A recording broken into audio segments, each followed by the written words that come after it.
Les réseaux commerciaux vikings, un monde d'échange et d'influence, vers 8 ans siècle. Les vikings, souvent perçus uniquement comme des pillards violents et redoutables, étaient également des marchands habiles et des explorateurs commerciaux ingénieux. Leur époque, s'étendant approximativement du 8e au 11e siècle, fut marquée par une expansion maritime spectaculaire qui permit l'établissement de réseaux commerciaux à grande échelle à travers l'Europe, mais aussi jusqu'en Asie et au Moyen-Orient. Ces réseaux ont joué un rôle crucial dans la circulation des biens, des idées, des technologies et des cultures à travers le continent et au-delà, transformant profondément les sociétés européennes et scandinaves de l'époque.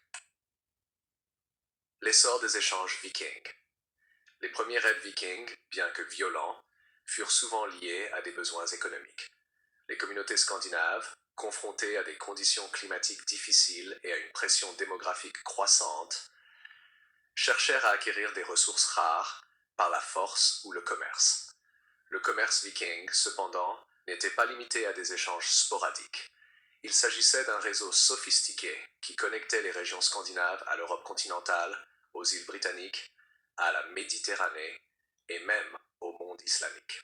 Les produits scandinaves les plus recherchés incluaient le fer, l'ambre, le cuir, le bois, les fourrures et les esclaves. L'ambre, extrait principalement de la côte de la mer Baltique, était très prisé dans les régions méditerranéennes pour sa valeur décorative et rituelle. Les fourrures et le cuir, issus des régions nordiques et de la forêt boréale, étaient également des articles de luxe. A l'inverse, les Vikings importaient du vin, de l'huile d'olive, des textiles fins, de l'argenterie et des produits exotiques comme les perles et les épices, provenant souvent des marchés byzantins et islamiques. 2. Les axes commerciaux et les routes maritimes. Les Vikings ont exploité à la fois les voies maritimes et fluviales pour établir un commerce étendu. Les fjords et les rivières scandinaves servaient de point de départ vers l'Europe occidentale et orientale. Les raids et l'installation de colonies en Grande-Bretagne, en Irlande, en Normandie et en Islande leur ont permis de sécuriser des points de commerce stratégiques. Par exemple, la ville de Dublin, fondée par les Vikings en 841, devint un centre commercial majeur reliant les marchandises scandinaves aux marchés irlandais et anglais. Vers l'est, les Vikings ont exploré les rivières russes et ukrainiennes, créant un réseau fluvial qui les reliait à la mer Noire et à la mer Caspienne. Ces routes permettaient de commercer avec l'Empire byzantin et le monde islamique, y compris la Perse et l'Irak. Des villes comme Novgorod et Kiev devinrent des hubs commerciaux où les Vikings, appelés varegs, échangeaient des biens scandinaves contre de l'argent, des soies et des épices. Cette route, connue sous le nom de route des varegs aux Grecs, fut essentielle pour le commerce à longue distance et l'influence culturelle. 3. Les centres commerciaux vikings et les marchés. Les réseaux vikings n'étaient pas uniquement basés sur le transport de marchandises. Ils comprenaient également des centres commerciaux structurés. Hedeby, situé dans l'actuelle Allemagne, fut l'un des plus grands marchés vikings. C'était un carrefour où s'échangeaient produits locaux et importations lointaines, allant de l'ambre de la Baltique au textile méditerranéen. Birka, en Suède, et Kaupang, en Norvège, étaient également des centres importants, attirant des marchands de Scandinavie, d'Europe centrale et même de Byzance. Ces marchés étaient plus que des lieux d'échange économique. Ils servaient de points de rencontre culturels. On y parlait plusieurs langues, on négociait selon des normes établies, et des institutions informelles garantissaient la sécurité des transactions.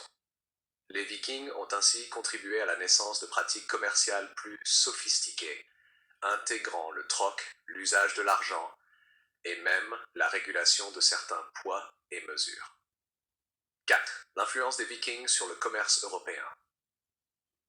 L'impact des Vikings sur le commerce européen fut profond.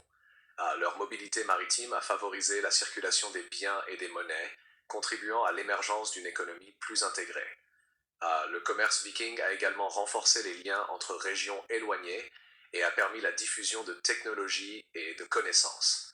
Par exemple, les techniques navales vikings, comme la construction de dracars légers et résistants, influencèrent la navigation et le transport dans d'autres parties de l'Europe. De plus, les Vikings ont introduit des réseaux de comptoirs commerciaux permanents, facilitant le commerce sur de longues distances. Ces établissements ont souvent servi de modèle pour le développement des villes médiévales en Europe du Nord.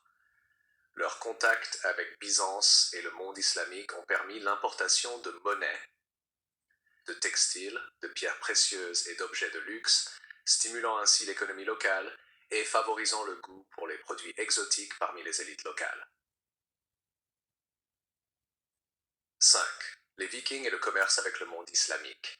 L'une des facettes les plus fascinantes des réseaux commerciaux vikings est leur connexion avec le monde islamique. Des pièces d'argent, comme les dirhams arabes, ont été retrouvées dans des tombes vikings en Scandinavie, preuve de transactions étendues. Ces échanges n'étaient pas seulement commerciaux, ils incluaient également des influences culturelles et technologiques. Les Vikings adoptaient parfois des pratiques et des objets étrangers, des instruments de navigation au textile, et participaient à un système global de commerce interconnecté. Le commerce avec le monde islamique passait principalement par la Russie actuelle et l'Ukraine, utilisant les voies fluviales pour atteindre la mer Caspienne. Les Varegs échangeaient fourrures, esclaves et métaux contre de l'argent, de la soie, des perles et des épices. Ces interactions témoignent de la capacité des Vikings à s'intégrer dans des réseaux complexes tout en conservant leur identité culturelle distincte. 6. Les marchandises et le rôle des esclaves. Un élément central du commerce viking était le commerce des esclaves. Les Vikings capturaient souvent des individus lors de raids en Europe occidentale et orientale, les revendant ensuite sur les marchés de Scandinavie, de Byzance et du monde islamique. Ces esclaves servaient non seulement de main-d'œuvre, mais représentaient aussi une monnaie d'échange précieuse. Outre les esclaves, le commerce comprenait des produits artisanaux, comme des bijoux, des armes, des outils en fer et en bronze, ainsi que des produits de luxe importés, illustrant la diversité et la sophistication des réseaux vikings. 7. Les facteurs de succès des réseaux vikings. Plusieurs facteurs expliquent le succès des réseaux commerciaux vikings. Premièrement, leur maîtrise de la navigation leur permettait de voyager rapidement et de transporter des marchandises sur de longues distances. Deuxièmement, leur capacité à établir des colonies et des comptoirs sécurisés facilitait la continuité des échanges. Troisièmement, leur flexibilité dans les négociations et l'adoption de pratiques commerciales locales leur permettait de s'intégrer dans différents contextes culturels et politiques. Enfin, leur réputation, tantôt redoutable par la force, tantôt respectée pour la compétence commerciale, contribuait à établir leur crédibilité dans les échanges à longue distance. 8. L'héritage des réseaux commerciaux vikings. L'influence des réseaux commerciaux vikings dépasse largement l'époque médiévale. Ces échanges ont contribué à la formation de villes importantes en Europe du Nord et ont favorisé l'intégration économique et culturelle de vastes régions. Ils ont également stimulé le développement d'infrastructures portuaires et de routes fluviales, jetant les bases des échanges européens ultérieurs. Enfin, l'héritage des Vikings comme marchands et explorateurs a perduré dans l'imaginaire européen, influençant à la fois l'histoire économique et la culture populaire contemporaine. En somme, loin de se limiter à des raids destructeurs, les Vikings ont été des acteurs centraux du commerce médiéval, tissant un réseau qui reliait la Scandinavie à l'Europe occidentale, à l'Europe orientale, à la Méditerranée et au monde islamique. Leur capacité à combiner mobilité, habileté commerciale et adaptabilité culturelle a fait d'eux des précurseurs d'une économie interconnectée à grande échelle, contribuant durablement à l'histoire économique et culturelle de l'Europe.